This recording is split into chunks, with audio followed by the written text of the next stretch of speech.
नमस्कार, IND24 में आप सभी का बहुत बहुत स्वागत है। आपके साथ मैं हूं पल्लवी परिहार और सोशल मीडिया स्पेशल देख रहे हैं आप। बुलेटिन की शुरुआत करेंगे टॉप न्यूज के साथ। आपको बता दें, बम धमाके से दहला पाकिस्तान का पेशावर। वहीं जोरदार धमाके में 9 लोगों की मौत। केंद्रीय गृह मंत्री अमित शाह का 2 दिवसीय छत्तीसगढ़ दौरा, जहां छत्तीसगढ़ के दौरे पर रहेंगे केंद्रीय गृह मंत्री अमित शाह। इसके बाद हम बात करेंगे छिंदवाड़ा में कफ सिरप पीने से 6 बच्चों की मौत हो गई है, तो वहीं कांतारा चैप्टर 1 की धमाकेदार शुरुआत हो चुकी है।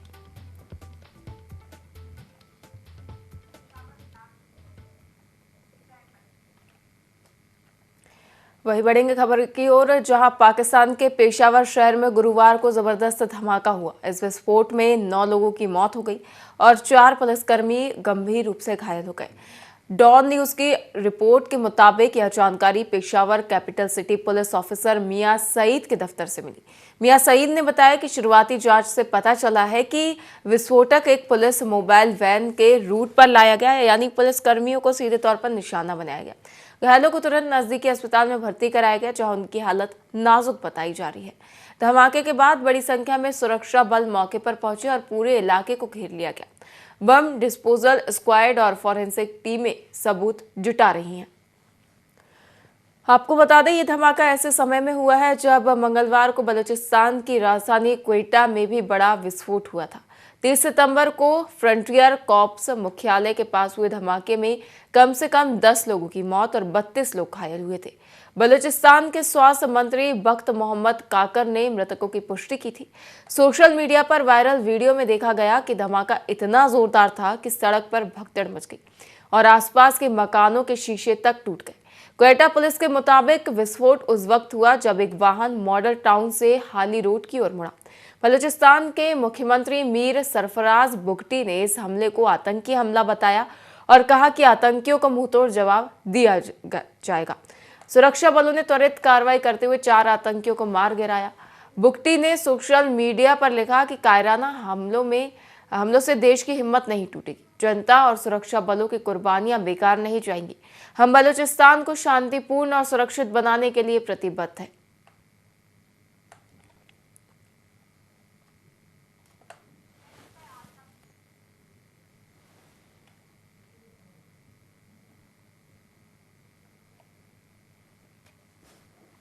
वही बढ़ेंगे अगली खबर की ओर, जहां मशहूर प्लेबैक सिंगर आशा भोसले के पर्सनैलिटी राइट्स उल्लंघन मामले में बॉम्बे हाई कोर्ट का फैसला आया है।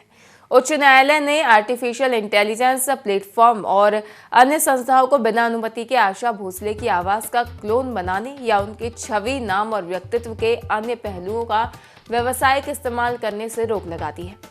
आशा भोसले ने अपनी याचिका में अमेरिका स्थित 2 AI प्लेटफॉर्म्स, माइक इंक समेत कई ई-कॉमर्स साइट और कुछ व्यक्तियों पर उनकी आवाज के क्लोन वर्जन का आरोप लगाया था। वहीं Amazon seller services private limited और फ्लिपकार्ट इंटरनेट प्राइवेट लिमिटेड पर भी बिना अनुमति की गायिका की तस्वीर वाले पोस्टर का इस्तेमाल करने का भी आरोप लगा था। साथ ही कई बड़ी कंपनियों के खिलाफ भी शिकायत दर्ज की गई थी। आशा भोसले ने हाल ही में पर्सनैलिटी राइट्स के मामले में बॉम्बे हाई कोर्ट में याचिका दर्ज की थी। उन्होंने एक कंपनी समेत कई डिजिटल प्लेटफॉर्म के खिलाफ एक याचिका कोर्ट में दायर की थी, जिस पर हाई कोर्ट ने बड़ा फैसला सुनाया है। बार एंड बेंच की रिपोर्ट के मुताबिक जस्टिस आरिफ फैसले डॉक्टर ने कहा कि पहली नजर में किसी सेलिब्रिटी के निजी गुणों जैसा उनका नाम, आवाज, तस्वीरें, कार्टून या उनकी छवि का बिना अनुमति इस्तेमाल करना उनके प्रचार और व्यक्तित्व अधिकारों का उल्लंघन है। कोर्ट का कहना है कि किसी भी व्यक्ति की आवाज को बिना उनकी अनुमति के किसी सेलिब्रिटी की आवाज में बदलने के लिए AI टूल उपलब्ध कराना सेलिब्रिटी के व्यक्तित्व अधिकारों का उल्लंघन होगा। ऐसे टूल सेलिब्रिटी की आवाज के बिना किसी के इस्तेमाल और उसमें छेड़छाड़ को बढ़ावा देते हैं, जो उनकी निजी पहचान और सार्वजनिक छवि का एक महत्वपूर्ण हिस्सा है। ऐश्वर्या राय बच्चन और अरिजीत सिंह के केस का हवाला देते हुए कोर्ट ने बिना अनुमति के सेलिब्रिटी की क्वालिटीज का इस्तेमाल करना पर्सनैलिटी राइट्स के खिलाफ माना है।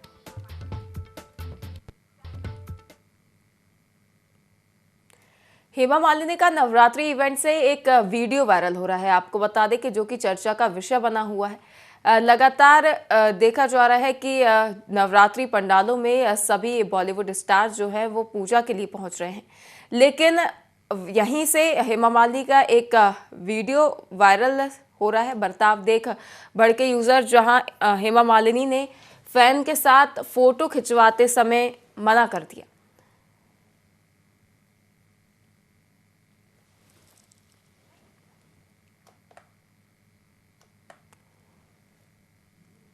आपको बता दें, हेमा मालिनी नवरात्रि इवेंट में गई हुई थी। यहाँ पर इस दौरान एक फैन ने हेमा मालिनी के साथ फोटो खींचने की कोशिश की। ये वीडियो काफ़ी वायरल हो रहा है, जिसे देख यूजर्स का उन पर गुस्सा निकला है। हेमा मालिनी की रेखा से तुलना की जा रही है। हेमा ने एक फैन संग पोज देने से इनकार कर दिया।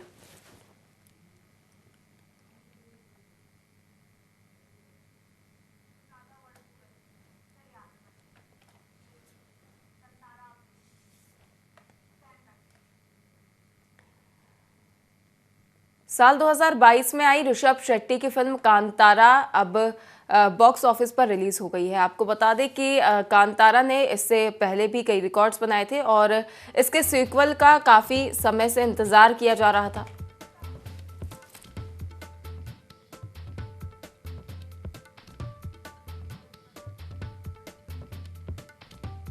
आपको बता दें, इसमें गुलशन नेवैया और रुक्मणी वसंत ने अहम किरदार निभाए हैं। फिल्म के आखिरी में तीसरे पार्ट का ऐलान भी किया गया है। आपको बता दें, कांतारा को इस साल की चौथी सबसे बड़ी फिल्म बताई जा रही है।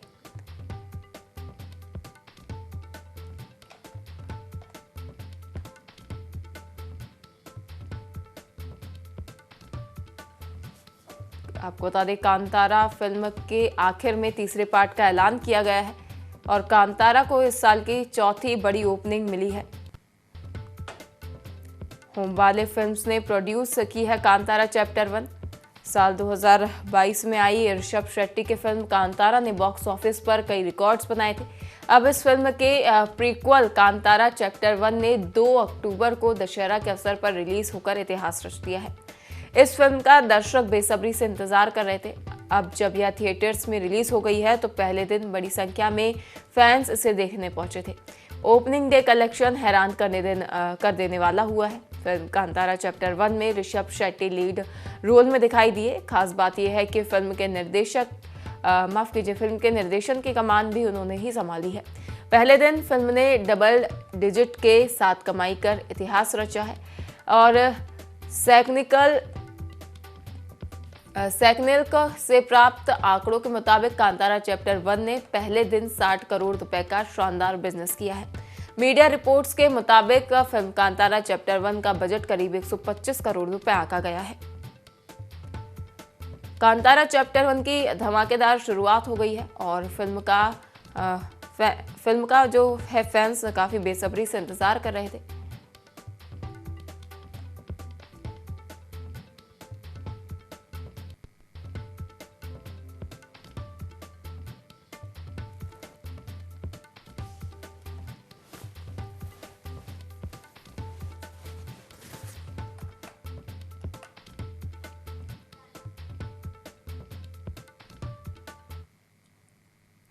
सैयारा जैसे सुपरहिट लव स्टोरी के बाद लगातार प्यार और रोमांस से सराबोर कहानियां पर्दे पर आ रही हैं, चाहे वह धड़क 2 हो, परम सुंदरी हो या तू मेरी पूरी कहानी हो।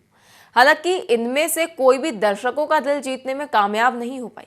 इसी कड़ी में अब इस हफ्ते शशांक खेतान एक बार फिर लौटे हैं। सनी संस्कारी की तुलसी कुमारी लेकर शशांक पहले भी बद्रीनाथ की दुल्हनिया, हम्टी शर्मा की दुल्हनिया और धड़क जैसी हिट प्रेम कहानियां दे चुके हैं, लेकिन इस बार नतीजा उतना नायाब साबित नहीं हुआ। फिल्म एक चमकीली रोमांटिक कॉमेडी तो है, लेकिन अपने हल्के फुल्के अंदाज के कारण ना तो मौलिक बन पाती है और ना ही यादगार, बस एक टाइम पास एंटरटेनर बनकर रह जाती है। कहानी का हीरो है सनी संस्कारी यानी वरुण धवन, जो एक हैप्पी गो लकी टाइप का लड़का है। वहां अनन्या यानी सानिया मल्होत्रा के प्यार में डूबा हुआ है। लेकिन 2 साल की रिलेशनशिप के बाद एक दिन वो अनन्या को शादी के लिए प्रपोज करने वाला होता है। उसी दिन अनन्या उससे ये कहते हुए ब्रेकअप कर लेती है कि वह बिजनेस टाइकून घराने के चिराग विक्रम यानी रोहित सराफ से शादी करने जा रही हैं। अनन्या कहती हैं कि उसके घर वालों का मानना है कि सनी उसके लिए सही चॉइस नहीं है।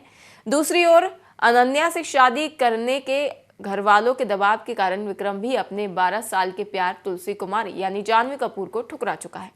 नाकाम आशिकी के बावजूद सनी हार नहीं मानता और तुलसी के साथ मिलकर अनन्या और विक्रम की शादी को तोड़ने का प्लान बनाता है ताकि दोनों अपने अपने प्यार को दोबारा हासिल कर सके। ये दोनों एक पैशनेट कपल बनकर विक्रम और अनन्या की डिस्टेंशन वेडिंग में घुसपैठ करते हैं और फिर शुरू होता है जलने चलाने का सिलसिला। मगर क्या ये उनकी शादी तोड़कर अपने अपने प्यार को हासिल कर पाते हैं? ये तो आप फिल्म देखने के बाद ही जान पाएंगे। निर्देशक शशांक खेतान की इस फिल्म की सबसे बड़ी समस्या इसकी पहली कहानी है। पूरी फिल्म 2 लाइनों में समझ आती है और दर्शकों को शुरुआत में ही आगे का अंदाजा हो जाता है क्योंकि ये बहुत ही प्रेडिक्टेबल है। अतीत में कई हिट लव स्टोरीज दे चुके शशांक इस बार भी पुराने आजमाए हुए फॉर्मूले को सजा धजाकर ग्रैंड पैकेजिंग के साथ पेश करने का लोभ संवरण नहीं कर पाए। सनी संस्कारी की तुलसी कुमारी की कहानी। सनी संस्कारी की तुलसी कुमारी आपको बता दें कि बड़े पर्दे पर इतनी ज़्यादा पसंद की जाने वाली मूवी इस दौरान नहीं बताई जा रही है।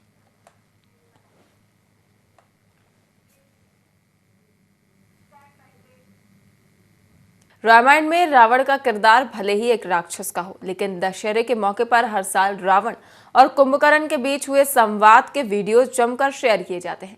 ये वीडियो रामानंद सागर जी के रामायण शो का है, जिसमें रावण कुंभकर्ण से उसके छोटे भाई होने का फर्ज निभाने की बात करता है, तो वह भी पूरे बल के साथ अपने भाई का गलत होने पर भी साथ देता है। राक्षस होते हुए भी रावण और कुंभकर्ण के किरदार का आपसी रिश्ता काफी खास माना जाता है क्योंकि रावण और कुंभकर्ण दोनों ही ज्ञानी होते हैं और ये जानते हुए भी कि युद्ध में उनका क्या हश्र हो सकता है, वह लड़ने जाते हैं और मृत्यु को प्राप्त होते हैं। लेकिन इससे पहले दोनों के बीच होने वाले इमोशनल ड्रामे को एक मंचन में सारी दुनिया जला देंगे गाने पर फिल्माया गया है, जो अब इंटरनेट पर वायरल हो रहा है।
खबर राजधानी रायपुर से है, जहां केंद्रीय गृह मंत्री अमित शाह का 2 दिवसीय छत्तीसगढ़ दौरा।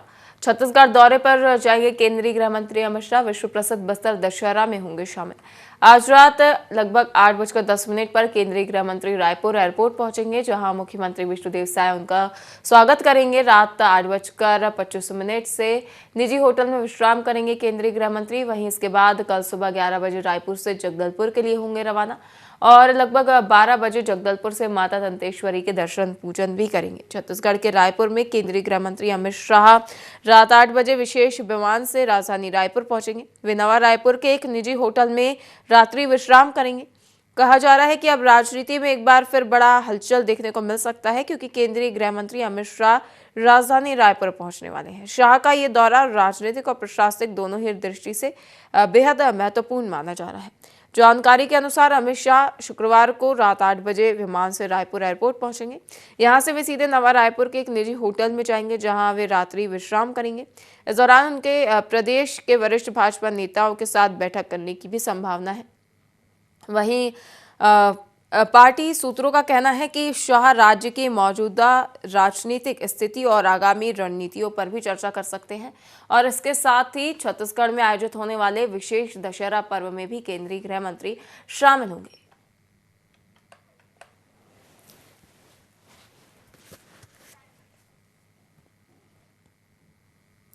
भारतीय वायुसेना के प्रमुख air chief marshal Amarpreet Singh ने गुरुवार को ऑपरेशन सिंदूर को इस साल की सबसे महत्वपूर्ण सैन्य कार्रवाई बताया।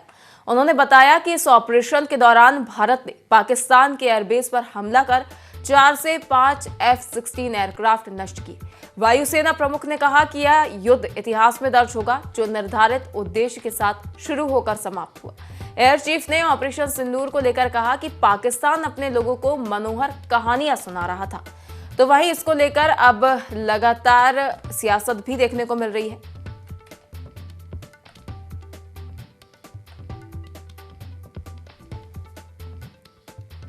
आपको बता दें, उन्होंने ऑपरेशन सिंदूर को लेकर इसके साथ ही कई और जानकारियां भी साझा की है। एयर चीफ ने ऑपरेशन सिंदूर को लेकर कहा कि पाकिस्तान अपने लोगों को मनोहर कहानियां सुना रहा था, तो उससे सुनाने दीजिए, उसे भी तो अपने लोगों को कुछ कहना है।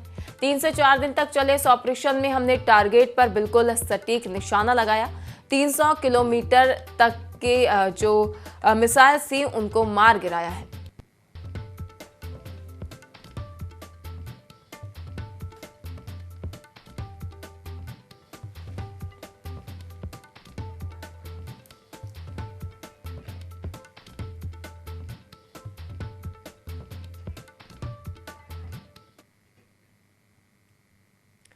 भारत और वेस्टइंडीज के बीच अहमदाबाद के नरेंद्र मोदी स्टेडियम में पहला टेस्ट खेला जा रहा है। शुक्रवार को मुकाबले का दूसरा दिन है और तीसरे सेशन का खेल जारी है। अहमदाबाद के नरेंद्र मोदी स्टेडियम में भारत बनाम वेस्ट इंडीज पहले टेस्ट में ऐसा कुछ देखने के लिए मिला जो इससे पहले करीब 61 साल पहले हुआ था, जहां एक और केएल राहुल ने अपना शतक पूरा करने में कामयाबी हासिल की, तो वहीं कप्तान शुभमन गिल ने अर्धशतक पूरा किया। हालांकि टीम इंडिया ने मैच के दूसरे दिन वेस्टइंडीज पर बड़ी लीड लेकर मैच पर अपनी पकड़ मजबूत कर ली है। वेस्टइंडीज की पहली पारी केवल 162 रन पर ही समाप्त हो गई। इसके जवाब में जब टीम इंडिया बल्लेबाजी के लिए उतरी तो यशस्वी जायसवाल तो जल्द ही आउट हो गए। उन्होंने केवल 35 रन ही बनाए। इसके बाद साई सुदर्शन भी केवल 7 रन पर आउट होकर पवेलियन वापस लौट गए, जहां एक छोर सलामी बल्लेबाज केएल राहुल ने संभाले रखा, तो वहीं शुभमन गिल ने उनका पूरा साथ दिया। कप्तान शुभमन गिल 50 रन बनाकर आउट हो गए। गिल ने इसके लिए 100 बॉल का सामना किया। गिल ने 5 चौके अपनी इस पारी के दौरान लगाए। केएल राहुल की बात की जाए तो उन्होंने 197 बॉल पर 100 रन की पारी खेली। राहुल ने 12 चौके लगाए। करीब 61 साल बाद ऐसा हुआ जब भारतीय टीम के 2 बल्लेबाज किसी टेस्ट की एक पारी में ठीक 50 और 100 रन बनाकर आउट हुए हैं। भारतीय टीम ने पहली पारी में 4 विकेट पर 335 रन बना लिए हैं।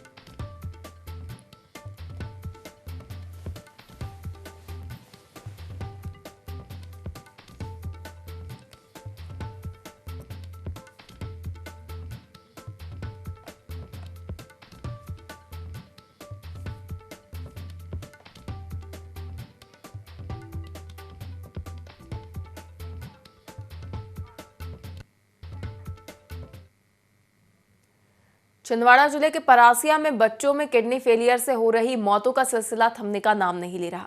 किडनी में इन्फेक्शन की वजह से करीब 1 महीने में 9 बच्चों की मौत हो गई, जबकि 12 बच्चों का इलाज अभी भी जारी है। परासिया एसडीएम ने किडनी संक्रमण से 9 बच्चों की मौतों की पुष्टि की है, जिसके बाद प्रशासन ने छिंदवाड़ा में कोल्ड्रिफ और नेक्स्ट्रो डीएस कफ सिरप को बैन कर दिया है। दरअसल बच्चों की तबीयत खराब होने पर परिजनों ने डॉक्टरों को दिखाया और स्थानीय डॉक्टर ने ये कफ सिरप, कोल्ड ड्रिंक और नेक्स्ट्रो बच्चों को दी। ये दवाइयां पीने के बाद बच्चों की तबीयत ज्यादा बिगड़ी और उनकी किडनी में इन्फेक्शन हो गया। इसके बाद बच्चों को जिला अस्पताल और उसके बाद नागपुर रेफर किया गया, जब तक बच्चों की किडनी में संक्रमण ज्यादा फैल चुका था, जिसके बाद 9 बच्चों की मौत हो गई। जानकारी के मुताबिक कोल्ड्रिफ कफ सिरप चेन्नई में एस्ट्रेसन फार्मास्यूटिकल लिमिटेड कंपनी की ओर से बनाई जाती है, जो जबलपुर से छिंदवाड़ा में 2 से 3 स्थानों पर भेजी जाती है।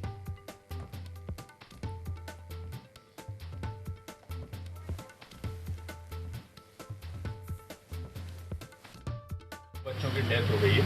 13 बच्चे हमारे पास एडमिट थे, जिनमें से एक आज रिकवर हो गया है। 4 बच्चे हमारे जिला अस्पताल में भर्ती हैं, जिनमें से 2 की कंडीशन ठीक होनी बताई जा रही है और 2 अभी ट्रीटमेंट में हैं। इसके अलावा 8 जो है वो हमारे नागपुर में एडमिट हैं, जिनमें से 5 बच्चे थोड़ी बेहतर हालत में और 3 बच्चों का भी इलाज जारी है। इसी रिपोर्ट से बस इस बात की पुष्टि हुई है, जो भोपाल की और दिल्ली की टीम आई थी उनसे भी हुई थी, कि जो पहले कन्फ्यूजन चल रहा था कि एक एक्यूट एन्सेफेलाइटिस सिंड्रोम AES और kidney infection AKI acute kidney injury, इन दोनों में कन्फ्यूजन चल रहा था कि एग्जैक्टली क्या है। तो उस बायोप्सी रिपोर्ट से पुष्टि हुई कि किडनी से संबंधित बीमारी ही। वहीं इस पर कई सवालिया निशान खड़े होते हैं। पहला सवाल, दवा के मिलावटखोरों पर एक्शन कब होगा? दूसरा कि ड्रग्स क्वालिटी कंट्रोलर कहां थे?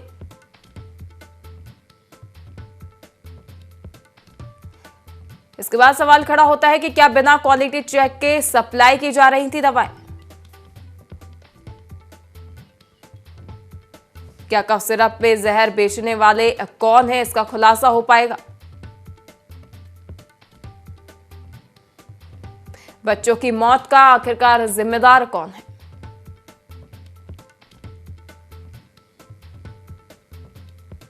दवा के मिलावटखोरों पर कब होगा एक्शन?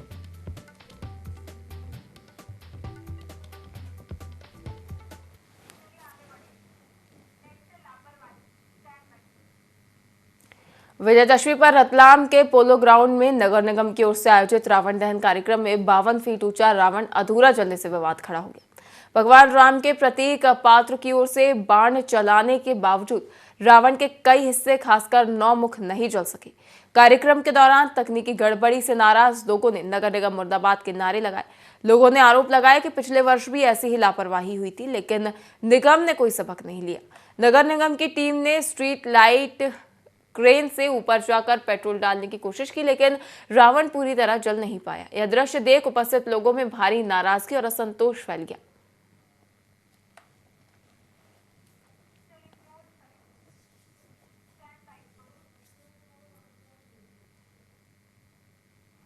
फिलहाल के इस खास बुलेटिन में इतना ही। लगातार खबरों के लिए देखते रहिए IND24। नमस्कार।